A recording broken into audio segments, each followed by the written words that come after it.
Hi everyone, we're doing 5.5. My favorite part of trigonometry is the identities. So the Pythagorean theorem, we know that, everybody knows that from elementary school. A squared plus b squared equals c squared. That's a proof, right? It's true. The left side equals the right side on a right angle triangle. So sometimes we have a triangle inside a circle now, and we change the A and B to the X and Y. Instead of C for hypotenuse, we use R for radius. So we've already talked about that formula.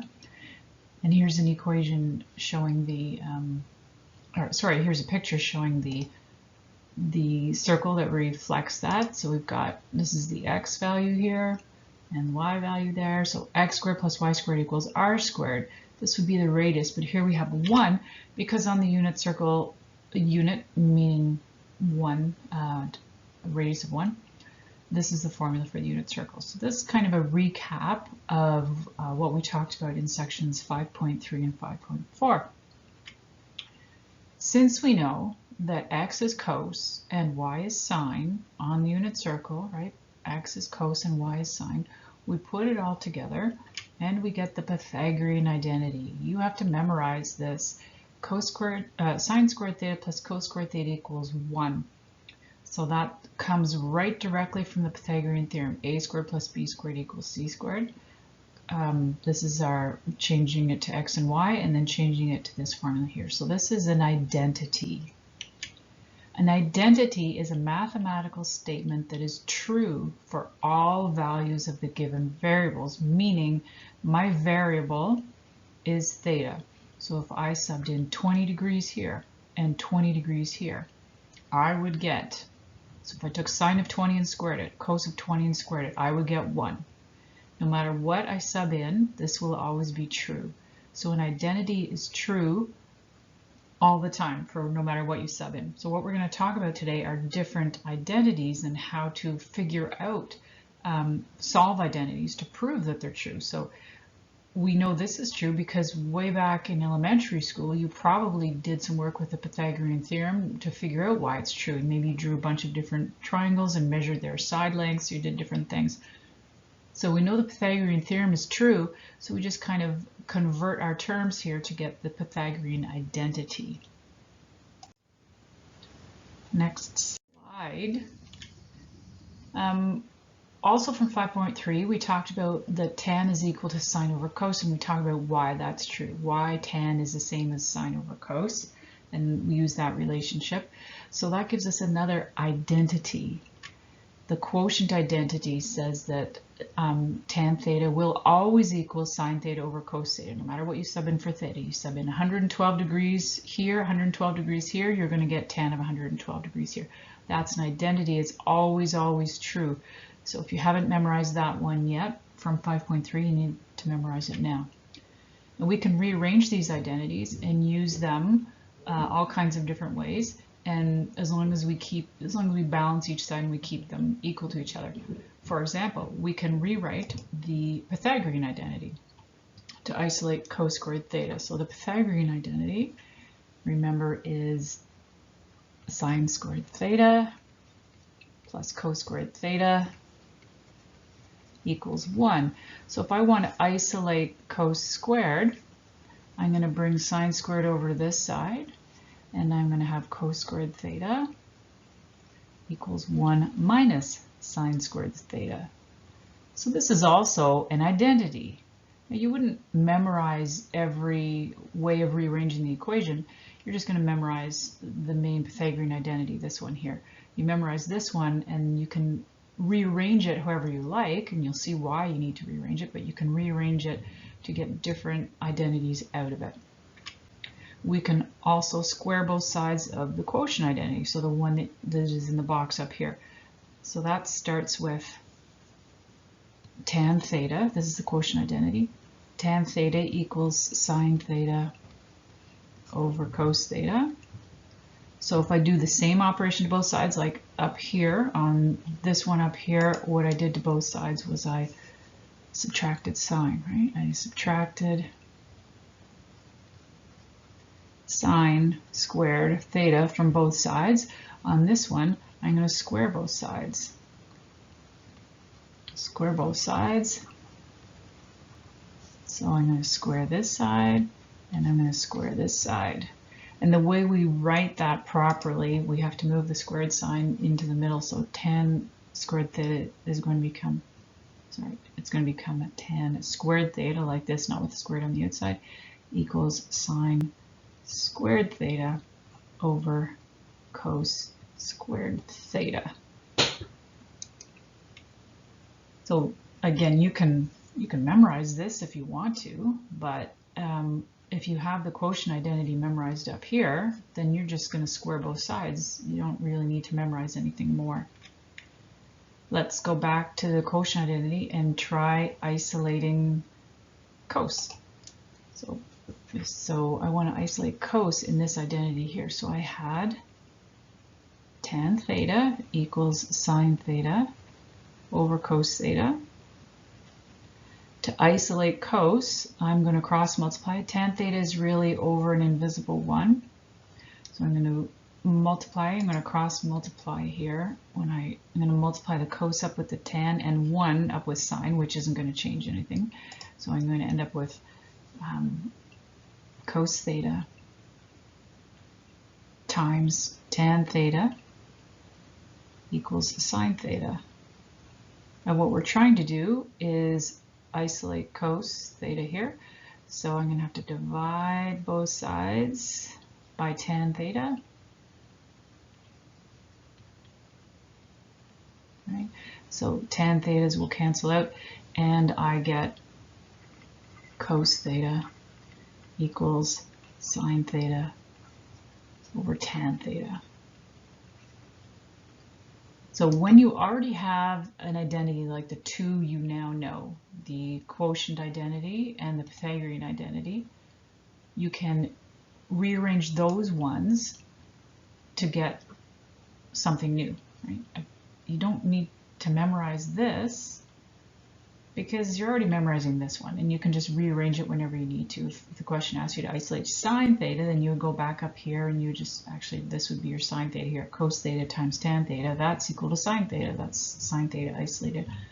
So you need to have those two main ones memorized.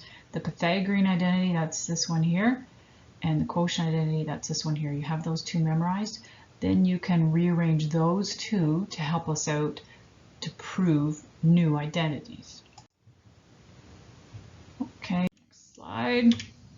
Now the Pythagorean identity only works when they're squared. This is not true. Sine theta plus cos theta is not equal to 1. Remember, it's coming from the Pythagorean theorem. A squared plus b squared equals c squared. So we need the squares in it. This is not an identity. If they're not squared, it is not the Pythagorean identity. We're going to prove this question here. And what does that mean, prove? So there are very specific rules regarding proving in math. They have to be followed. When you're proving an equation, you have to separate the left side and the right side. So when I look at the equal sign here, everything that's on the left of it is called the left side. Everything that's on the right of it is called the right side. And we can't move things across. Like we just did on the previous example, we were going across the equal sign and multiplying and dividing and all that. That's because those were already proven to be true. When you have to prove something, prove to me that this is all equal, sine squared theta plus 2 cos squared theta minus 1 is just equal to cos squared theta. I have to prove that that's true. To do that, I can't travel across the equal sign. We have to manipulate one or both sides so that they become identical to each other. That's how we prove it. So that's what we're going to try to do here, and then we'll have a concluding statement. So here's our question. Prove sine squared theta plus 2 cos squared theta minus 1 equals cos squared theta. So that seems kind of crazy that this whole left side has to be equal to cos squared theta, but that's what we're going to prove here. So we have a tip. We want to work with the more complicated side to make it match the simple side. So this side is more complicated. It's got a lot more stuff going on. There's sine and cos in it. And I would rather just have, I want it to look like this, right? I want the two sides to equal each other. So let me switch colors here. So I'm going to start with the left side of the equal sign. So it gets its own side. The left side gets written separately here. The left side is sine squared theta plus 2 cos squared theta minus 1. That's the left side. The right side is just cos squared theta. So I can only work with, can't move back and forth. So that's why I had to separate them, right? I cannot move across the equal sign. So I can't subtract something or add something here. So I'm going to take a look at what I've got on my left side here. Now thinking of your identity, your different identities that you have, we've got this really, the Pythagorean one, which is important. This says that sine squared theta plus cos squared theta equals 1. Now remember, we can rearrange this one. We're allowed to rearrange this one because we've already proven it. So if you look over here at what we've got, you can take some of this stuff maybe and rearrange it. For example, what I'm looking at on my right side, I've only got cos. So it would be good if I could only have cos on this side here. If this side just had cos, the left side just had cos, then maybe I'll have a better chance at making it all match. So I know that. Oh, when I go back over here, I know that sine squared theta is equal to, so I'm going to take this and move it over, 1 minus cos squared theta. So go back to my question, and where I had sine squared theta, there's other ways to do this. If you're thinking another way in your head, for sure. That's what I love about identities, is there's other ways to do it. So I'm going to take that sine squared and I'm going to replace that sine squared with 1 minus cos squared theta. So I'll go back to blue so I don't confuse you here. So this is equal, and then I've got plus 2 cos squared theta minus 1. So cos squared theta, these are like terms, right? You can think of them as x squared if you don't want to think of them as cos squared, because cos is x, you could think of it as x squared. So that's really 1 minus x squared plus 2x squared minus 1. So the ones, first of all, we've got a 1 and a minus 1. They're gone. So I'm left with negative cos x squared plus 2 cos x squared. So again, you can think of it as x if you want. I've got a negative 1 and a positive 2. That leaves me with 1 cos squared theta, which is exactly what I had on the right side of my question. So now my left side and my right side are equal to each other, and that was the whole point of the proof, to prove that they're equal to each other. So at the end, when you're finished, you need a concluding statement. So I'm going to put therefore left side equals right side. So that means I proved that this very kind of difficult looking expression on the left is equal to this very simple one. So we've proven that those two are equal. Another way to say a concluding statement is to write QED, and I don't know if you've seen that or heard that before. QED, proper form, when you're finished your proof, you should write therefore left side equals right side, or you can write QED. And QED is an abbreviation for the Latin term, so this is Latin, quod erat demonstratum, which means which was to be demonstrated or shown. So it means what you asked me to show you, I showed you. That's what that's saying there, right? What you asked me to prove, I proved. I proved that the left side is equal to the right side. So that's how we do our proofs. Example 2, prove this one. Now this looks pretty messy here, right? Both sides look really complicated. Remember before I told you, pick the side that's more complicated and try to make it look like the other one. But in this case, they both are. So what I'm going to do is sine and cos are really adaptable. I can use sine and cos a lot of ways, as I did in the previous example. Sine squared or cos squared, I can move them around a lot. Tan squared, I don't have as many options. So what I'm going to try to do is write everything in terms of sine or cosine. So looking at, both sides are a bit complicated here. So let me move the left side. My left side, so you always start with ls for left side and an equal sign. Okay, this is my left side. 1 minus sine squared theta over tan. squared theta. And my right side is cos squared theta times tan squared theta. Okay, so I want to get rid of tan in both cases. So I'm going to try first to work with my identity of tan. So hopefully you remember the tan identity, the tan one. Maybe I can write it down here. Remember that tan theta equals sine theta over cos theta. I don't know why that 1 is showing up there. Let me try to erase that 1 there. Nope. There we go. So let's use that, and I'm going to replace the tan here and the tan here with this. Okay. If I can get everything in terms of sine or cosine, as it says on the suggestion here, if I can write everything in terms of sine or cosine, then I have more ways to kind of collect like terms and do things with it there. So I'm going to go and do that right now. Switch back to blue.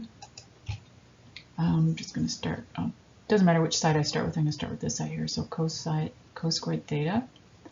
So I'm going to change that tan to sine theta over cos theta. So I just copied what was on the bottom, what I had here, but these were single functions and angles, right? There was no squared. This one is the question in this piece here, it is squared, so I'm going to have to put a squared here and a squared on, I'm going to have to put a squared on sine and a squared on cosine. Remember we did that also with that identity, right? We squared the whole thing. So I have to include the squareds on both sides there. So now I've got rid of tan there. Let's just keep going here since we're on this side. Hopefully you guys can see the next step here. If you can't, you can change this again. Let me just put it over here. I could write cos as x squared if I wanted to, and I could write sine as y squared over x squared. So squared. So remember, you're canceling these. This is like over a 1, right? 1 and 2 is going. These two are the same. They can cancel out. So I've got, because I'm multiplying, when you're multiplying, when there's no addition or subtraction signs out in the open there, we can just cancel these two. And we get sine squared theta on this side. So that's great. We have a nice simple side on the left. Now let's go on the right, sorry. Let's go back over to the left and continue what we were doing. 1 minus sine squared theta, and I'm replacing tan squared theta with squares. It all has to be squared.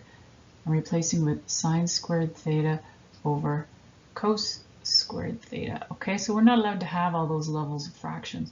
So I'm going to rewrite it. This is my numerator, sine squared theta, and this is my denominator. I'm just putting it out to the side. Sine squared theta over cos squared theta. So as we all know with fractions, we have to invert and multiply. So I'm going to change the division to multiplication. And I'm going to flip these two over. And I have cos squared theta over sine squared theta. So we are in the same position we were at before, well, similar. This is over an invisible 1. We have to do multiplication before addition, subtraction, so I have to do this multiplication before I can do the subtraction that's on the other side of sine. And I can cancel these out. These are exactly the same. So what I've got here is 1 minus, so these are gone here, cos squared theta. Okay, we're getting close. Some of you maybe are already seeing the answer. It's very close to my right side. 1 minus cos squared theta. 1 minus cos squared theta is very similar to, well, it's exactly equal to something else. So and let me put it down here. Remember the Pythagorean identity, sine squared theta plus cos squared theta equals 1. So if I bring the cos squared theta over to this side, I'm going to have sine squared theta equals 1 minus cos squared theta. So hopefully you can see the conclusion here.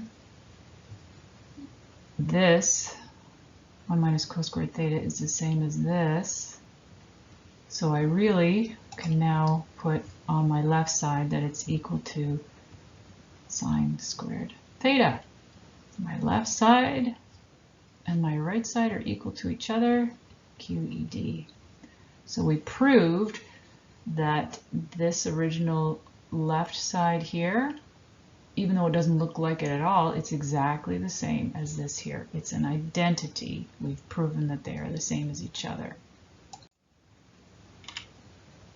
So we use that identity, the quotient identity, quite a bit in there to get rid of tan.